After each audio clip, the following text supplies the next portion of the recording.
Good morning, I'm Angelo Castro III. I'm Angela and we are the Castros. Welcome to another week of Brunch. It's a Monday today, so... Daming mga pangyayari. And of course, syempre, happy birthday muna. Yesterday, birthday ng ating boss, MVP. And today naman, si Ma'am Jane Basas nagsiselebrate ng kanyang... Back-to-back boss birthday. Saan ba tayo magsiselebrate? Saan kami pupunta? But it's another week. Madaming stories. Ang dami nangyayari not only sa Over Philippines. the weekend. But worldwide na may mga kwentong napaka-importante na nangyari. Yes. And we will be talking about that later on.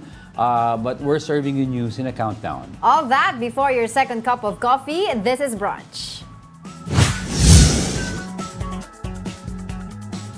Let's start our countdown with Kuya Will. Fans of Willie Revillame flocked to his welcome back party in Quezon City yesterday. The queue for the Welcome Back party reached the second floor of the New Frontier Theater.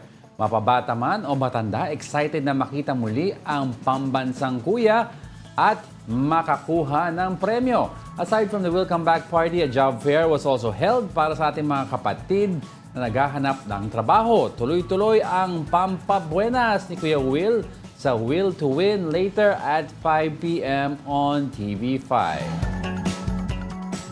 Yan later, 5 p.m. po at TV5, simula na ang pamimigay ng jacket. Over the weekend nga yung kanilang welcome back party, di ba? Yung sinasabi mo. Ganda ng welcome back. Napaka-creative. Ganda ng name niya, tapos dinumog sila ng mga tao, New Frontier. of course, as expected Tama ba, naman New Frontier? Yan. Yes, at may mga ibang public services pa na ginanap doon. Job fair. But of course, syempre, we're very excited para dun sa unang episode nila today. So yan ang ating 5 p.m. sa TV5. Meron bang mabibigyan ng jacket? Anong mga papremyo? Magkano yung mga ipamimigay today? Nako, yan po ang ating aabangan today. But of course, let's continue with our countdown. Next in our countdown, Justin Baltazar emerges as the top overall pick in the 2024 PBA Rookie Draft. De La Salle standout Baltazar will now suit up for Converge. Phil-Am Cedric Bearfield was the second overall draft pick for Blackwater Bossing. RJ Abarientos was the third after being chosen by Barangay Ginebra, San Miguel. In total, 48 players were selected in the PBA draft at Glorieta, Makati in Makati yesterday. The new players will debut in the upcoming PBA Governors Cup in August. Initially, 10th pick dapat ang Ginebra, but they traded their veteran players to get the third pick. So, nakinuha nila si Abarientos. Wow, so exciting yung mga... Si Abarientos... Natawag yung mga rookie, diba? Rookie. Abarientos, RJ Abarientos is the anak nephew. ba siya? No. Tito niya si Johnny A. Abarientos. The Flying A, Johnny Abarientos. I remember him so much na napakagaling din na. PBA legend din PBA legend, Johnny Abarientos. Nako, sige, exciting yan. Ito din exciting kasi this year's edition of the Toyota Gazoo Racing Philippine Cup kicks off with new racing formats. Here's the report. The country's premier race series is back for its 10th iteration this year. The first leg of the Toyota Gazoo Racing Philippine Cup kicked off at the Clark International Speedway over the weekend. This year's race featured new formats, the sprint and endurance races. The first one was 12-lap and 30-minute format, while the other was a 1.5-hour circuit. The lineup for circuit racers included Ref Bangsil and Lexi Menjola.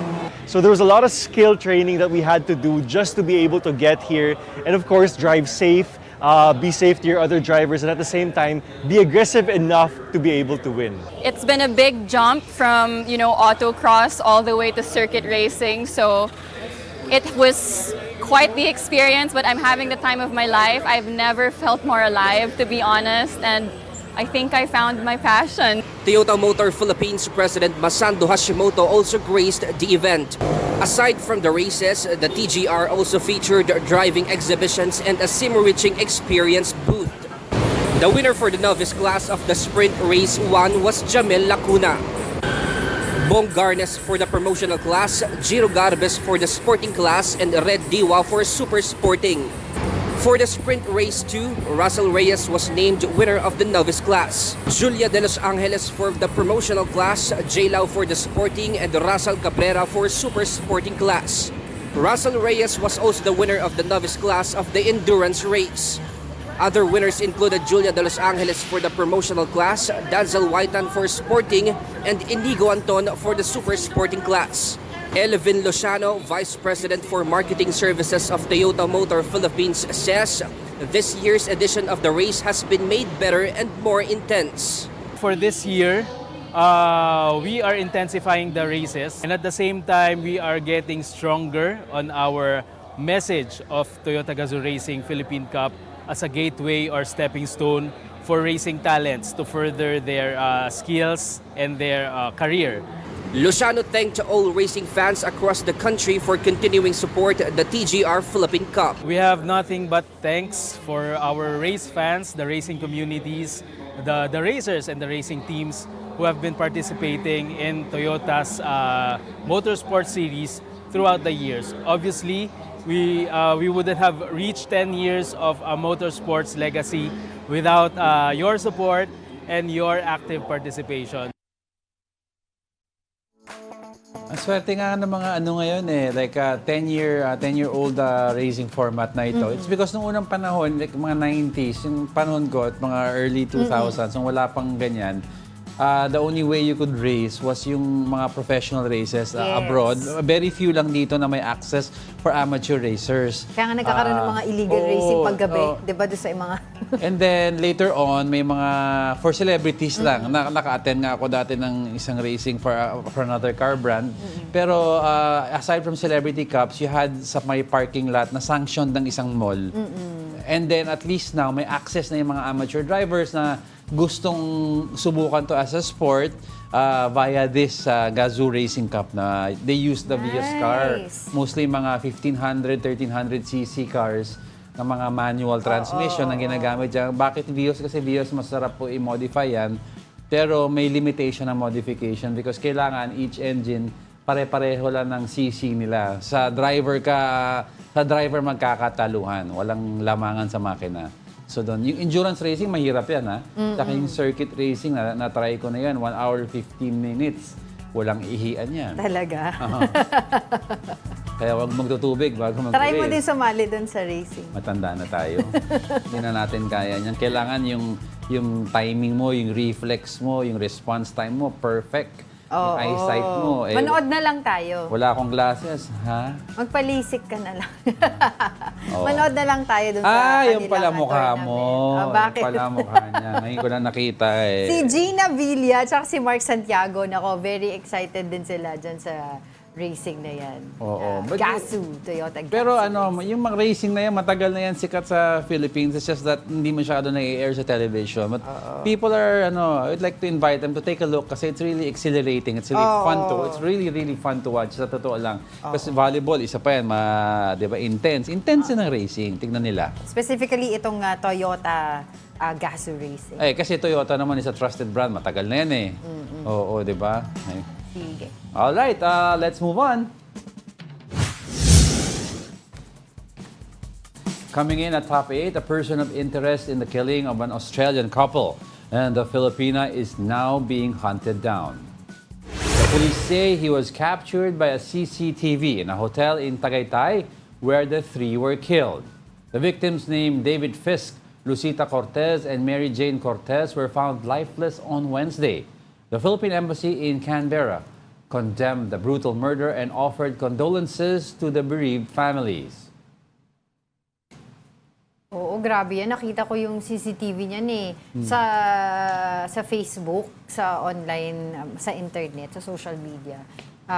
Naka-hood yung lalaki, yung suspect na pumasok doon sa kwarto nila. And they've seen... Tagaytay? Oo, yung parang baka yung murder weapon nga daw na ginamit, yung basag na baso Kasi may gilit yung Australian, sorry do sa mga nanonood ngayon, mga baka nagbe-breakfast pa. Pero yun nga, tapos of course may mga ninakaw na pera, etc. At sana nga, mas mahuli na kaagad itong suspect na to. Hindi makita Basta makita nila sa CCTV, naka-hoodie yung yung suspect. Ayun, no? Tignan mo. Yeah. Alright, coming up. Where is Alice Guo? The Senate failed to arrest the suspended Bamban mayor yesterday. And let's get to know the latest details on the assassination attempt against former U.S. President Donald Trump.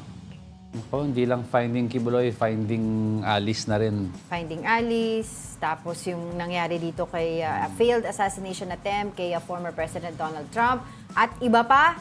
Hulaan niyo po kung anong mga numbers sila. But we are just getting started, mga kapatid. More of our top 10 news when Brunch returns. Keep it here on One News.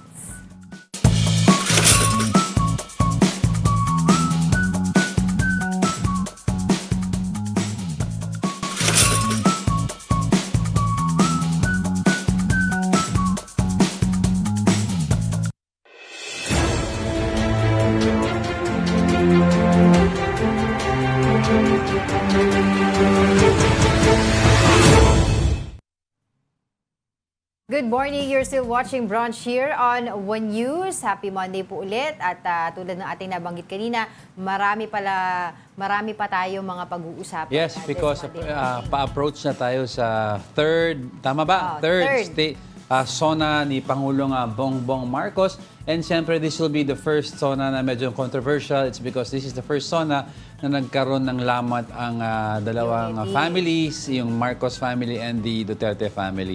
And the unity team with the Dutertes na cut sa middle. Alright, let's continue with our countdown. On our seventh spot is the preparation for President Marcos's upcoming SONA. The MMDA will deploy over 1,300 personnel around Batasan Pambansa on July 22. They will conduct road and sidewalk clearing operations and monitor the traffic. The National Police, meanwhile, will make use of some 22,000 personnel to ensure safety. The nationwide gun ban will also take effect on SONA Day. Ako uulan kaya sa SONA? Paano yung mga magrarally doon sa pero alam mo, traditionally, street? umuulan every SONA. Yes. Kaya nga nagka-joke sila yung panahon ni Pangulong Gloria Macapagal-Arroyo na nagka-cloud seeding daw si PGMA tuwing nagsasona siya kasi may mga rally. Pero I'd like to clarify also, if we have a time with MMDA, yung plano sa Commonwealth Avenue. Yung last SONA kasi hindi close down nila PBBM yung Commonwealth, may access pa rin. Traditionally kasi other presidents SONA, sinasara nila yung Commonwealth up to a certain time. Pero yung mga SONA ni PBBM kasi hindi.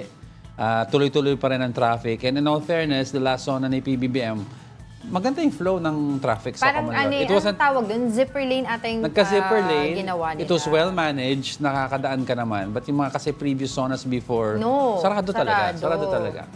Taga doon tayo sa area na yun. So, alam natin yung mga So that's why I'd like to clarify, if this year is gonna be the same as the previous years kay PBBM na free-flowing pa rin ang traffic, or it's gonna be different na because meron ka ng opposition. Dati kasi wala masyado nagrarally except yung mga Makabayan Block. But this time around, pagsunog yung FPG yes, but this time around, you have to remember, yung mga Duterte Block, yung mga fans ni Pangulong Duterte, supporters, I'm sure they're going to speak out against PBBM. Exactly. And syempre, ang pinaka-importante dyan, yung lalamanin ng State of the Nation address ni Pangulong Bongbong Marcos sa kanyang ikatlong SONA. Diba? Syempre, yung mga tao would like to hear more about, of course, yung inflation issues. Pataas yung mga bilihin natin, di ba? Tapos ano yung mga ginagawa niya para sa issue ng education, employment rate dito sa ating bansa, and of course yung issue sa West Philippine Sea. Pagkain, diba? Territorial dispute. Parang sinasabi natin lagi, pagkain. Food security. Kasi every after SONA, tanongin mo si mamang driver, mamang fish vendor lahat sa street. Paano ako kakain? Paano yung presyo ng bigas? Ngayon nga, ang taas-taas ng presyo ng mga gulay. Let's see. Diba? So, marami mga issues na dapat tatalakayin dyan si Pangulong Bongbong Marcos. At yan po ang inaabangan ng ating mga kababayan. Alright, let's move on to the next. Ranking in the sixth spot is the 2025 national budget. House Speaker Martin Romualdez vowed to swiftly pass the 2025 national budget and other priority bills of the Marcos administration. He announced this commitment a week before President Bongbong Marcos's State of the Nation address. Romualdez said they are aiming to pass the 2025 General Appropriations Bill before the end of September. The proposed 2025 national budget is pegged at 6.352 trillion pesos, a 10% increase from this year's budget of 5.768 trillion pesos. Nako. So yung kanilang proposed budget will be sent to Senate, 'di ba, for their consideration. Titignan natin yung mga priority legislative agendas din nila dun sa of course yung LEDAC. Yeah. Nag-uusapan 'yan, ano. So malaki-laki ang budget natin. Every year naman for kasi 2025. nag-a-adjust for inflation, tapos nag-a-adjust for upcoming priority works. Kasi aside from yung current na minamana natin na projects, mga infrastructure projects. Tapos inflation pa yun. Oo, tapos mag-a-adjust ka for inflation. Talagang every year palaki na palaki ang budget. Oo. At pataas ang pataas din yung utang natin. yun eh. Pero syempre, kasama sa budget parate, of course, yung mga importanteng mga department like Department of Education, diba? Yung DPWH, DLG, Agricultural infrastructure. DND, yan. Yung mga importanteng mga budget na kinakailangan ng malaki-laki. Diba? Usaping budget pa rin tayo para sa ating next countdown. Of course, ranking 5th is the country's food security. The country needs 200 billion pesos to ensure that we are food secured in the next 10 years. The National Irrigation Administration said this budget is needed to construct high dams. Its administrator Eddie Guillen explained that the dams can help in growing crops during dry season. He added that more dams can also prevent incidents of flood. Iwas baha pagka may La Nina at meron kang magagamit na patubig during El Nino. Parang hitting two birds with one stone pagka ginawa mo yan. Di ba we have a dam project now na ginagawa, yung controversial Yes. kasi it's supposed to be in a Ma-displace yung mga locals. indigenous. Anong pangalan ng Wawa Dam ba yun? Basta Wawa Dam. I'm not sure eh. Oo. Sa may Lamesa Dam. No, not Lamesa. No, sa may, basta it's a new dam kasi na supposedly protected land ng mga Yes, indigenous yun. indigenous. Oo, pero when they looked at it kasi parang critical yung spot na yan because doon dumadaan para yung corridor ng bagyo.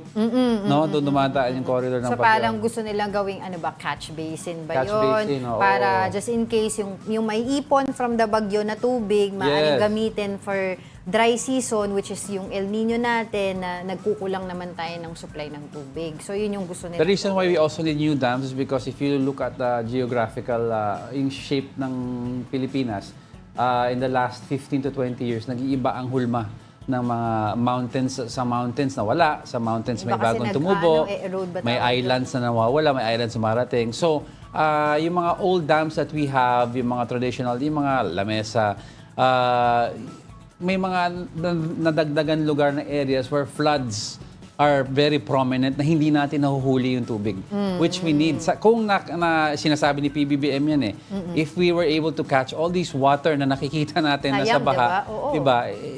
I mean, may problema tayo sa tubig, sabi ni PBBM. Pero grabe yung baha sa atin pag tag-ulan. So that's why he instructed several of the people sa mga infrastructure to see saan ba ito bumabagsak yung mga water na to. Yes. Because doon tayo maglagay ng mga bagong dam to catch all of this water na magagamit na para hindi masayang. Yun. Sabi nga niya, gusto niya matapos tong mga dam project na to at the end of his term in 2018. So meron 4 high dams project. Yes. 1, 2, 3, tama, 4.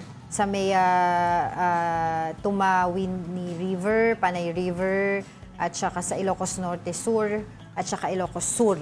Yan yung mga Ano daw yan high dam project. Two birds with one stone mitigate flood and increase allocation for irrigation. Yes, irrigation, di para sa Two mga birds, one crops stone, natin oo. yun, di ba? Sa Yeah. food security din yun kasi kung maayos mo yung irrigation, maganda yung mga pananim, di ba? Diba kasi daming provinces nagbabaha. So it's just as simple as redirecting the water that causes floods from the cities Totoo. into a basin which will be then redirected into the irrigation Ang importante lang, ay tama ka, of agricultural lands. Oo, ang importante lang when you build dams, yung communities, 'di ba, surrounding it ay magiging maayos yung kalagayan nila. Yung kasi yung nagiging problema yung mga indigenous community. For example nga na nade-displace because of constructing such dams. All right, let's continue with our countdown.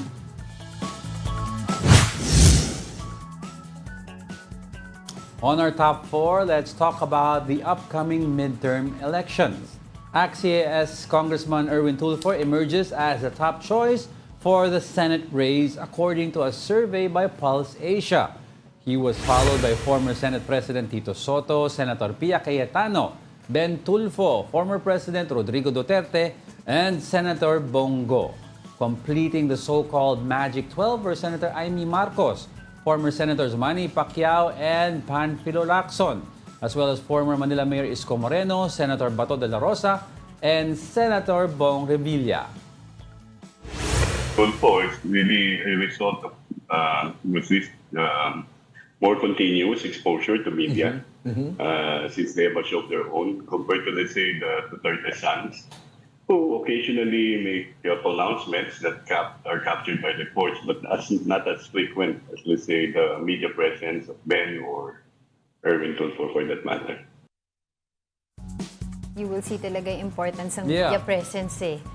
Subok na yan eh. 'Di ba ever since mga election kaya nakikita mo yung iba yung talagang may plano na tumakbo sa election, pumuposisyon na sila early on pa. Yes. 'Di ba nagkakaroon na sila ng mga TV programs, iba't ibang Oo. mga pag-games or whatsoever para mas makilala sila sa Creativity. Oo, Pero ng if tao. you look at the list, madami rin, makikita mo pa rin na yung both Marcos and Duterte sides Allies, have oo. almost the equal number of supporters.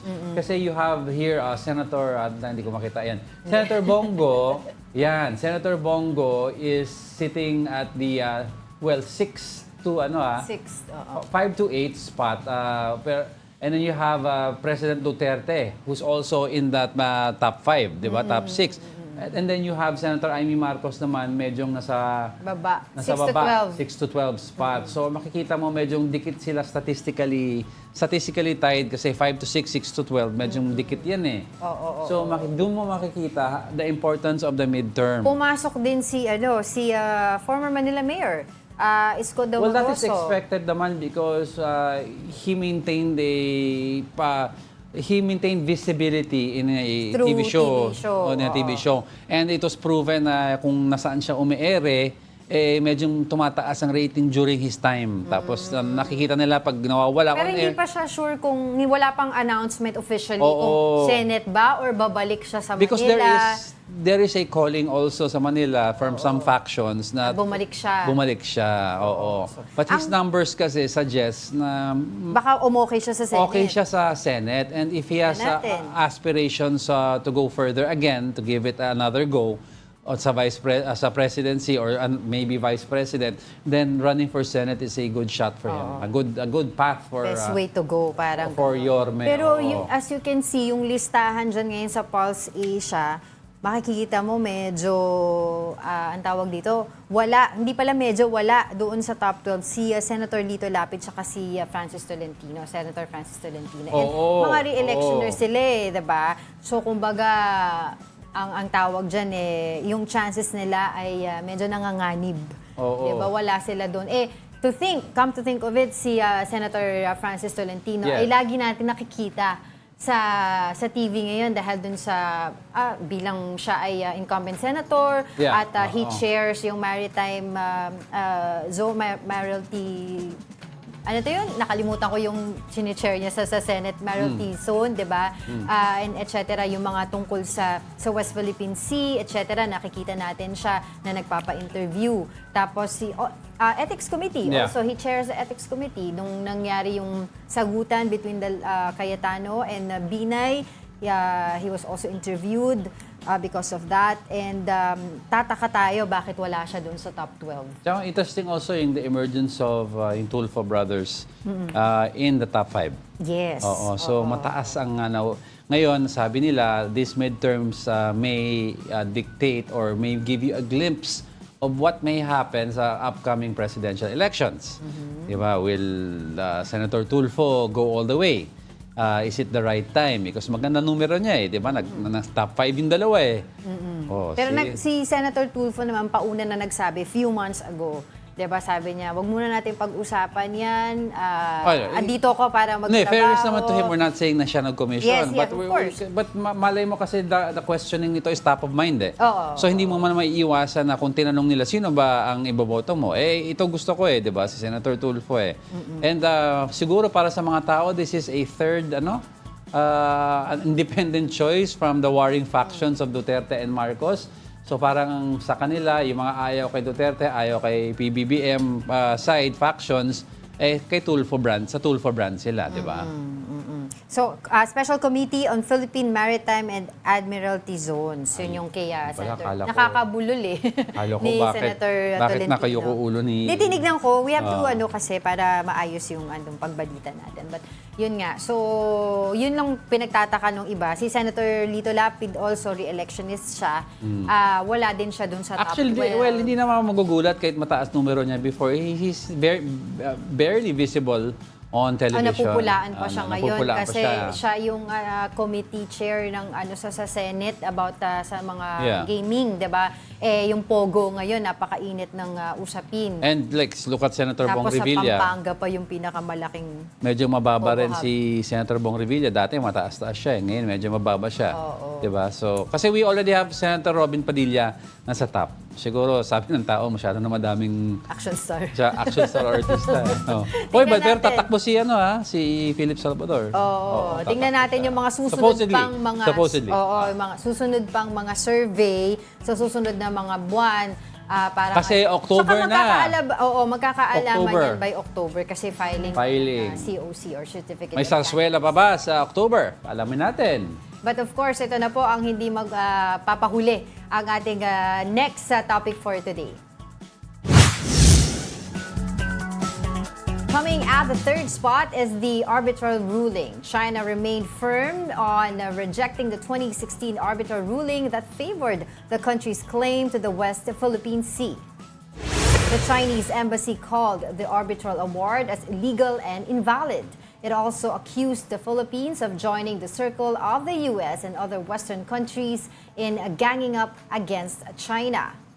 The Chinese embassy released this statement a day after the country commemorated the 8th anniversary of arbitral victory. In 2016, the Permanent Court of Arbitration, or PCA, invalidated China's nine-dash-line claim in the whole South China Sea and declared that parts of it belong to our exclusive economic zone, or EEZ. Ayun. So, yan yung ni-reiterate nila yung kanilang stand na hindi nila susundin yung arbitral ruling. Consistent sila. Their voice has been in unison from day one. Very consistent. And that's what we lack right now kasi at this point, medyo kalat ang the way we message, the way we come out with our messaging. You have AFP and the Navy, they're very, of course, more aggressive than other entities of government. Siyempre sila ang direktang natatamaan dito sa mga nangyayari sa West Philippine Sea.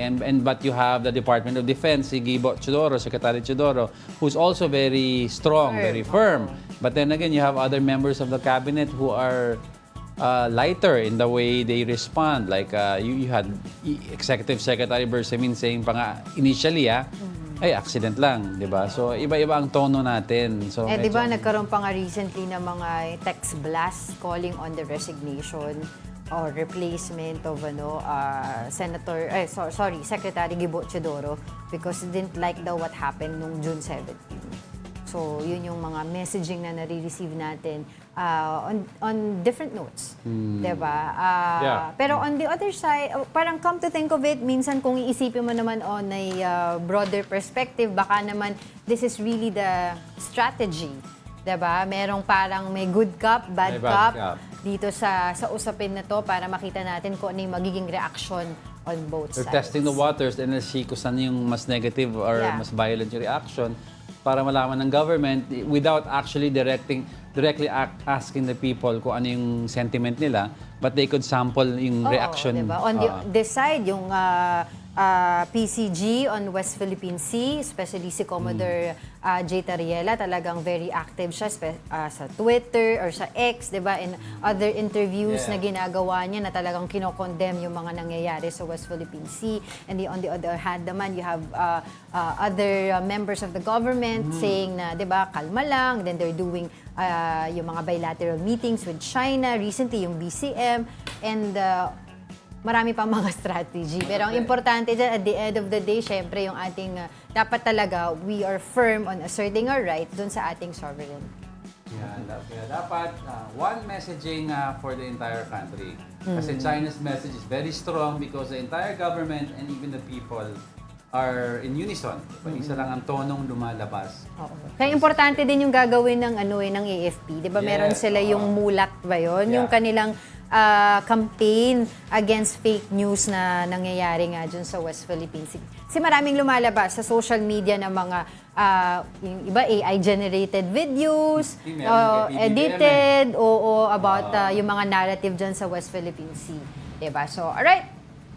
Dahil po dyan, don't go away ha, kasi marami pa tayong mga pag-uusapan today. Of course, gustong-gusto niyo pong pag-usapan yung, ang tawag dito, yung nangyari kay former President Donald Trump, si Alice Guo, and a whole lot more. So don't go away because we're not done yet. May dalawa pa po tayo. Stay with us.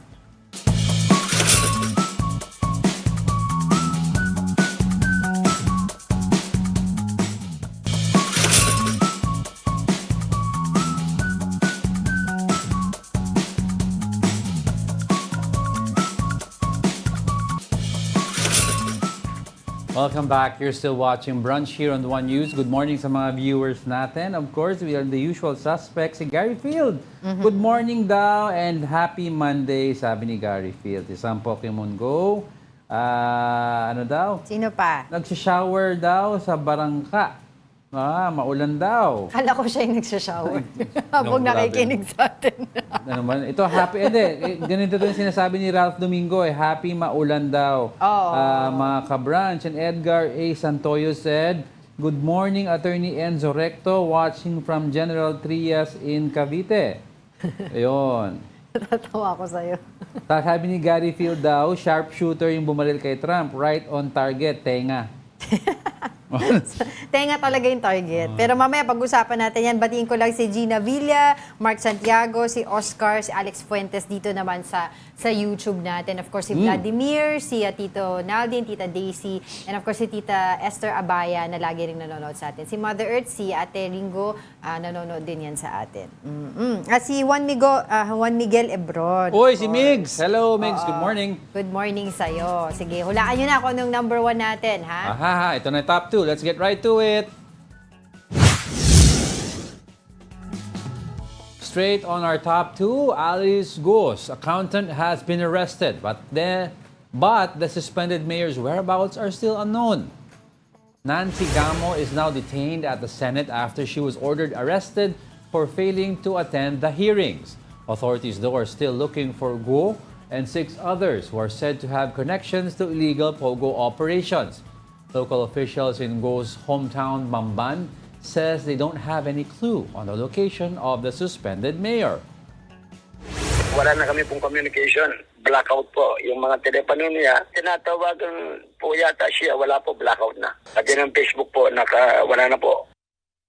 Guo has been absent in the previous Senate hearing, citing trauma and problems in her mental health.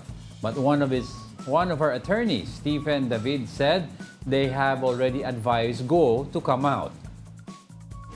Always ang advice ko is to follow the legal processes, di ba? Kasi yan naman, hindi ka naman pwedeng magtago habang buhay. Let's get more updates from the camp of suspended Mayor Alice Guo. We're talking to one of our lawyers, Attorney Stephen David, joining us via Zoom. Good morning, Attorney. Thank you for joining us once again. Good morning, Angelo and Angela. Yo. Pasensya na, out of the country ako eh. Well, thank you for joining us po. And of course, I'd like to ask you, because you advised po the suspended mayor to come out, pero do you know po where she is right now? Well, yesterday I was talking with her for more than an hour and she assured me that she is in the Philippines. Of course, I have to believe her, and secondly, I still believe in the capability of the Immigration Bureau. So she just cannot get out of the country without being nabbed or apprehended at the exit points of the Philippines. So I believe she's in the country. Pero when was the last time you saw her in person, Attorney? Kasi, kasi nga out of the country ako. The last time is before I left. Nag-meeting pa kami noon eh. So, but tonight I'll be coming back to the Philippines. I'll try to contact her personally kung magkita kami. May plano nga po ba siyang sumuko sa mga otoridad as we speak? The last time na nakausap niyo po siya? Yeah, that is always on her priorities. Kasi nga, sabi ko nga, you cannot hide all your life, di ba? You will be wasting, throwing away your life. Kasi imagine mo, ito naman, this is not a penalty. This is just a compulsion by the Senate for a person to testify as a resource person. Once nag-testify naman siya, malilift naman yung warrant eh. So wala naman talagang problema. So the best thing is for her really to show up and help the committee in its investigation. So madali naman talaga to, hindi naman para kulong ka eh. Yes, Attorney, what is your next legal step if ever ayaw talaga niya magpakita? I mean, you've already exhausted the way you've given her advice na lumabas, pero ano po yung next step if sakaling wala talaga? Well, kasi hindi ko rin siya ma-blame kasi nga yung emotional trauma niya tsaka yung fear niya, di ba? Anxiety niya. Hindi ako yung nasa pwesto niya. Pero at any rate, nasa Supreme Court kami. Because we're not questioning the effectiveness, reasonableness, kung kailangan pa ba siya sa Senate. Alam mo, meron tayong constitutional guarantee against right against self-incrimination. No person can be compelled to testify against himself or herself. Sa kaso ni Mayor Alice, sa dami ng mga nakaso niya, criminal, civil, etc., cases, AMLA, na pending against her, any question na pwedeng itanong sa kanya sa Senate might incriminate her. Yes. So kung ako ang Senate committee, hindi na ako mag-aaksaya ng panahon para kay isang Mayor Alice. Kasi nga, wala na akong mapipiga dyan. Remember, ang trabaho ng Senate is in aid of legislation, hindi para mag-prosecute, hindi para mag-establish ng evidence. Trabaho ng husgado yan. Hayaan na natin ng korte. Anyway, isinampanan nila yan. Kung ang gusto nila makuha yung expertise niya as a resource person, hindi siya magiging effective, I tell you, because meron siyang right against self-incrimination. Now, she can always invoke. And of course, the senators will not allow themselves to violate the Constitution. Otherwise, mayroong repercussion yan. Hindi pwedeng kahit sino lang i-violate mo yung Constitution. So, yun lang ang observation ko dyan. Attorney, sinabi po kasi ni Senator Win Gatchalian na hindi naman daw po pala siya homeschooled at naglabas po siya ng ibang mga dokumento proving na galing po siya dito sa Hope Christian College na eskwelahan na pinag-aralan din po sometime ni Senator Gatchalian. Your thoughts on that? Nakita niyo na rin po ba itong nilabas din ng isang pahayagan na class picture na nandoon po medyo sa bandang gitna na batang supposedly kamukha ni Mayor Alice Guo? Well, alam mo, ngayon, nowadays, hindi naman tayo lahat naniniwala sa social media publications kasi maraming photoshops dyan. I'm not saying na itong mga ito totoo, pero I'm not saying also that spurious to. Hindi ko rin sinasabing totoo to. So, ang point ko, ang situation ko as a lawyer, if that is your evidence, claiming that a person is like this, like that, then you have to present that in court so that in fairness, part of rule of law, we will be given the opportunity to authenticate or verify these documents, di ba? Yung due execution, yung sources nito. Kasi ako, I'm just wondering on a personal note, Ang dami-dami na ng Senate hearing na yan about her personality. Pero bakit wala man lang lumabas na isang classmate daw niya sa Grace? Sasabihin, kahit man lang sana sa chismis, no, sa mga marites, ay hindi, kaklase ko yan. Ay hindi, Meron po, totoo yan. attorney, dun sa sa dyaryo po sa Manila Times, meron po silang in-interview pero anonymous po nagsasabi na kaklase nga daw po niya ito si Mayor Alice Guo at that time hindi pa nga daw po siya marunong magtagalog. Yun na nga puro anonymous You can always fabricate these things Kasi sa ating rule of law, yung mga anonymous, meron tayong right to cross-examine the witnesses, to confront kung sino man yung mga allegations na yan, kung sino man nag-aakusa sa'yo, you will always have the opportunity na harapin mo sila, tanungin mo sila, i-cross-examine mo sila, and then the court will say, totoo, credible to. That is the only time na pwede mong sabihin ng isang tao, conclusion, na ganito pala talaga. Kasi nga meron na tayo. In essence, attorney, just to be clear lang po, no, in essence, sinasabi niyo po itong mga dokumento na nailabas against suspended Mayor Alice Guo, may possibility na fake po, specifically itong mga sa school documents. May possibility na genuine yan. May possibility na spurious yan.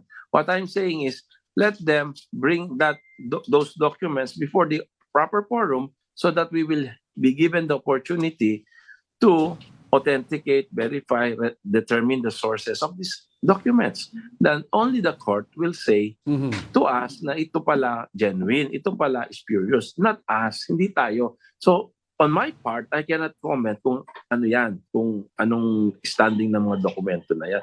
What I'm trying to say, wag natin niya ilabas sa public because there is a trial by publicity to the detriment of any accused. Kasi sa mata ng publiko, hindi naman natin masisi dahil yan ang pinapakain ng social media at saka lahat. Guilty na. Ang hirap kasing labanan ng isang public opinion kung massive masyado na yung propaganda laban sa innocence ng isang accused. Yan, so attorney, I'd also like to take this opportunity po to ask how the suspended mayor is. And kasi sa mga pahayagan these last few days, of course, it's been highlighted na medyong yung mental stress na dinadaanan niya. And apparently also, supposedly, may mga doctors daw na ayaw mag-attest to this because takot sila na may balingan sila ng ibang mga politiko. Your thoughts po on this and yung about also yung mga doctors, may plano po ba tayong kasuhan sila, yung mga ayaw magbigay ng medical certificate?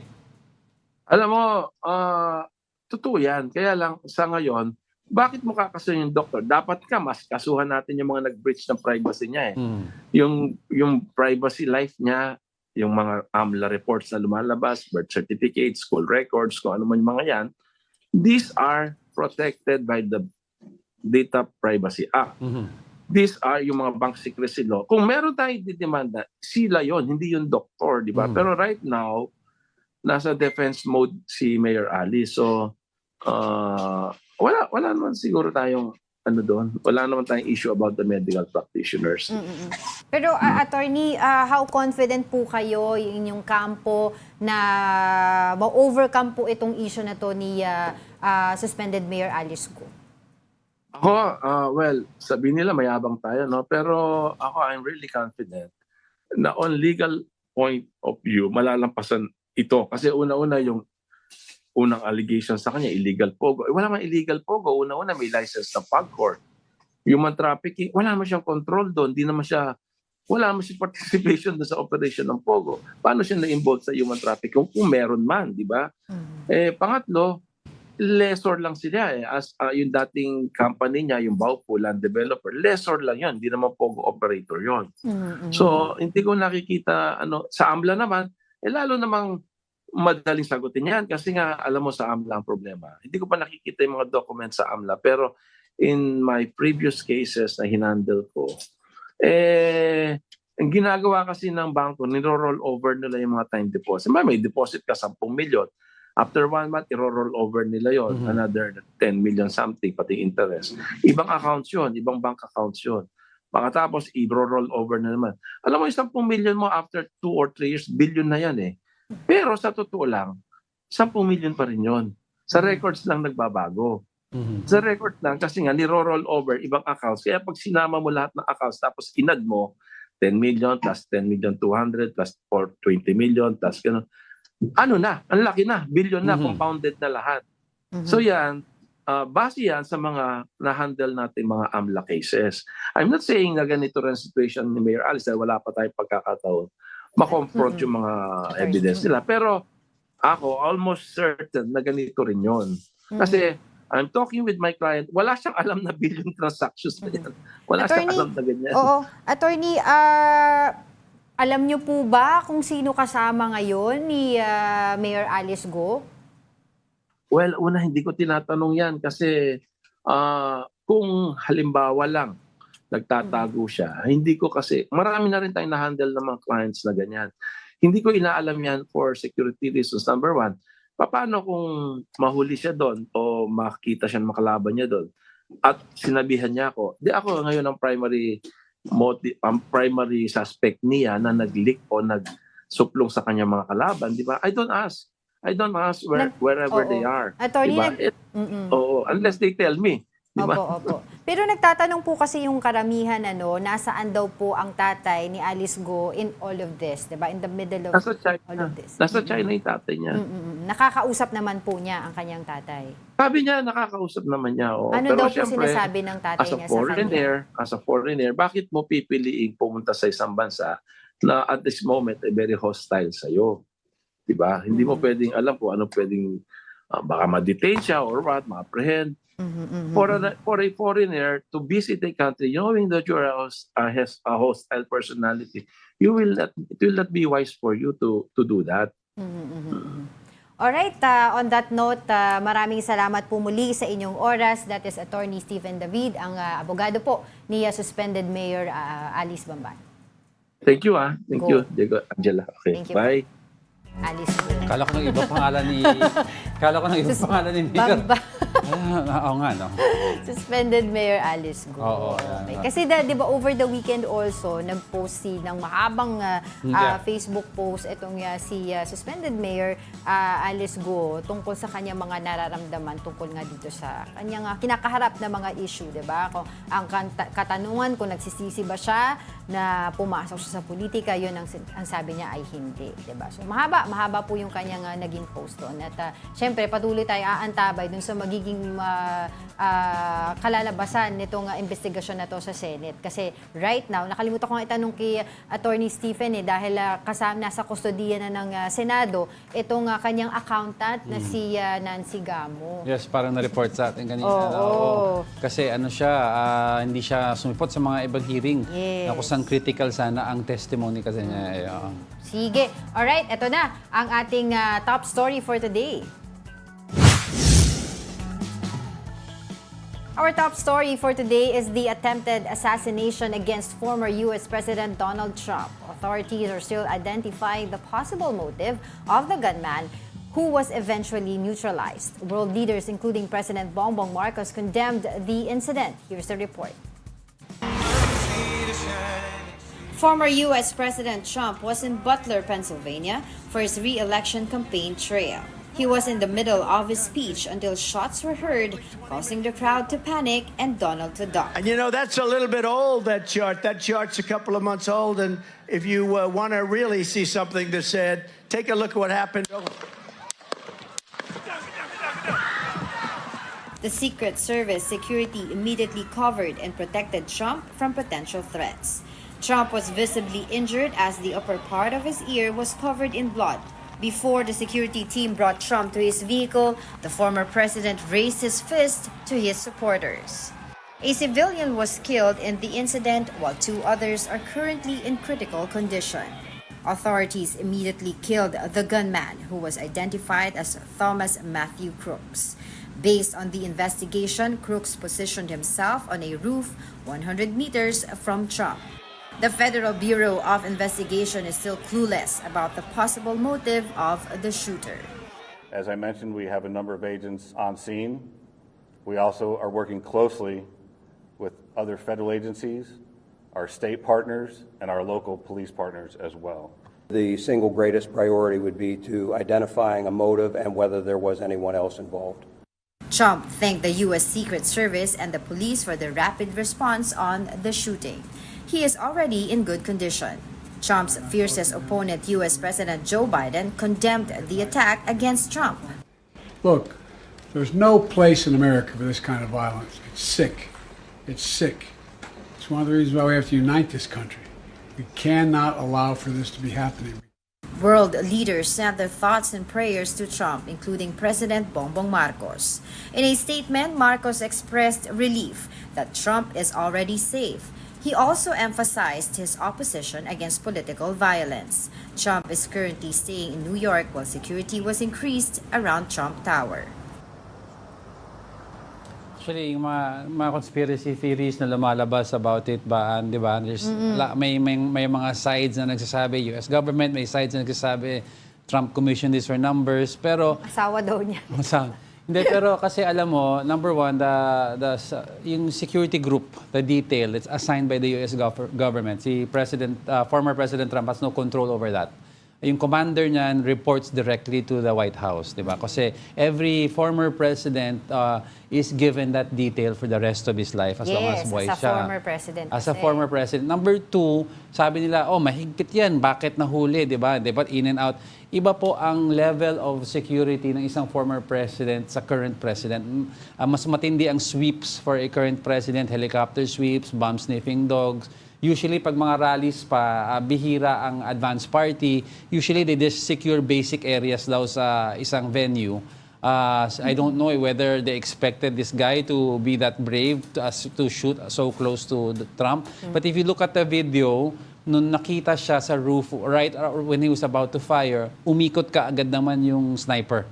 Siyempre, but the sniper cannot fire right away kasi hindi mo naman alam kung hostile yan eh. So, hinihintay ng sniper to see maybe kung may weapon na iaangat.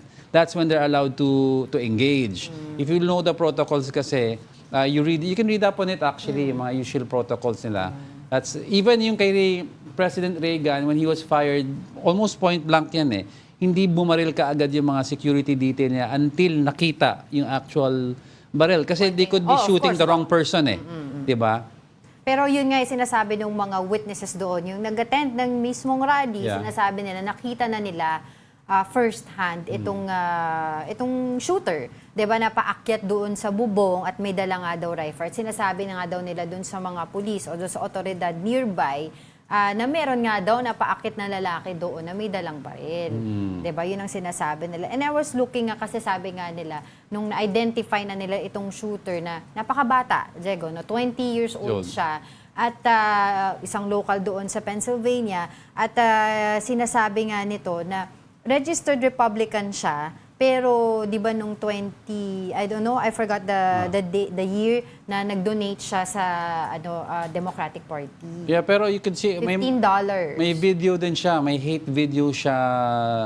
May hate video siya on social media against I really parang some to that effect. I really hate Donald Trump. Ngayon kasi nag-unfold na eh. Diba?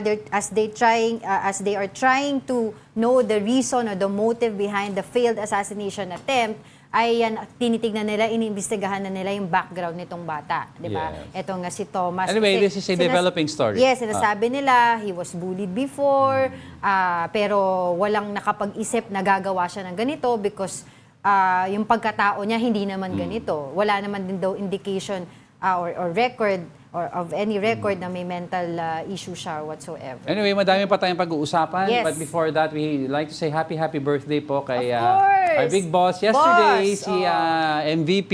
Yes. And today, another big boss. Si Ma'am Jane Basas. So, saan po ba tayo? At dahil sa mga birthday nila, baka naman. I would like to leave them this quote. Someone is sitting in the shade today. Kami yun. Because someone planted a tree a long time ago.